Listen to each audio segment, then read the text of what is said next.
राजस्थान के एक छोटे से गांव में रहीम नाम का एक क्रूर व्यापारी रहता था। वह जितना अमीर था उतना ही निर्दयी भी। उसके पास बेइंतहा दौलत थी, लेकिन दिल में जरा भी दया नहीं थी। उसे सिर्फ बेटों की चाह थी।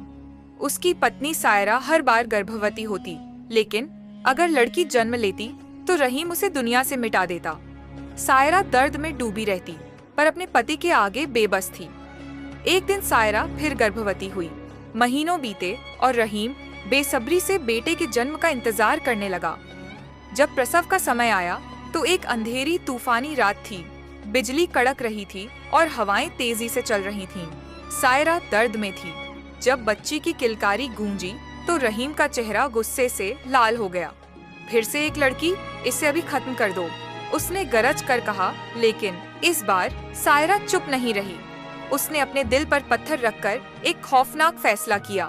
रात के अंधेरे में जब पूरा गांव सो रहा था, सायरा ने अपनी नवजात बच्ची को एक टोकरी में रखा और उसे लेकर जंगल की ओर भाग निकली। बारिश हो रही थी और हर कदम पर डर था। शायद कोई जंगली जानवर उसे देख ले या रहीम के आदमी उसका पीछा कर ले। वह एक विशाल पीपल के पेड़ के नीचे रुकी, जहां घना अंधेरा था।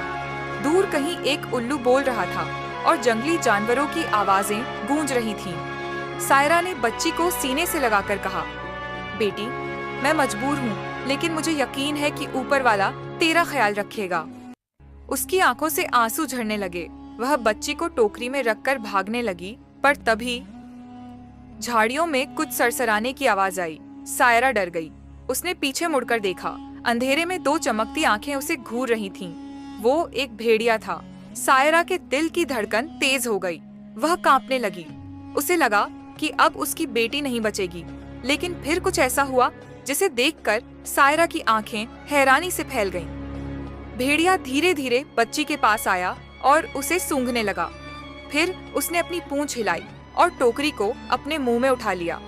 सायरा समझ नहीं पा रही थी कि ये कैसा चमत्कार था, लेकिन उसे भरोसा था कि कुदरत ने उसकी बेटी के लिए कोई योजना बनाई है। वह रोती हुई वहां से चली गई, लेकिन उसकी आंखों में उम्मीद की एक किरण थी। वह भेड़िया बच्ची को अपने गुफानुमा घर में ले गया। वहां उसकी एक मादा साथी और 3 छोटे भेड़िए थे। लेकिन उस रात से वह नवजात लड़की भी उनकी दुनिया का हिस्सा बन गई। समय बीतता गया। बच्ची, जिसे अब सुल्ताना कहा जाने लगा, जंगल में बड़ी होने लगी। वह भेड़ियों के साथ दौड़ती, कूदती, शिकार करना सीखती और अपनी नई माँ से प्यार पाती। उसकी हरकतें इंसानों से अलग, लेकिन भेड़ियों से भी अलग थीं। उसकी आंखें शेरनी जैसी चमकती थीं और उसकी चाल किसी शिकारी से कम नहीं थी। एक दिन जब वह लगभग 16 साल की हो गई थी, तो एक रहस्यमयी घटना घटी। एक रात जब सुल्ताना जंगल में घूम रही थी, उसने एक कारवां को गुजरते देखा। उसमें एक बूढ़ा फकीर था जो ताबीज और ज्योतिष विद्या का उस्ताद था।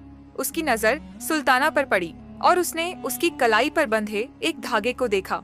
ये धागा, ये तो रहीम की बेटी का है। वह चौंक गया। फकीर को याद था कि बरसों पहले एक नवजात बच्ची को जंगल में छोड़ दिया गया था।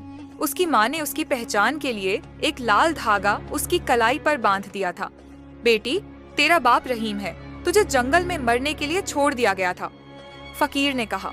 सुल्ताना को यह सुनकर झटका लगा। जिस इंसान ने उसे जन्म दिया, उसने ही उसे मौत के लिए छोड़ दिया। उसकी आंखों में आक्रोश जल उठा। मुझे अपने बाप से मिलना है। वह दहाड़ उठी। सुल्ताना गांव में पहुंची। वहां का माहौल अब बदल चुका था। रहीम का व्यापार खत्म हो गया था। वह गरीब हो चुका था और गांव वाले उसे तिरस्कार की नजरों से देखते थे। तभी सुल्ताना सीधे उसके घर में घुस गई। रहीम चौंककर उसकी ओर देखने लगा।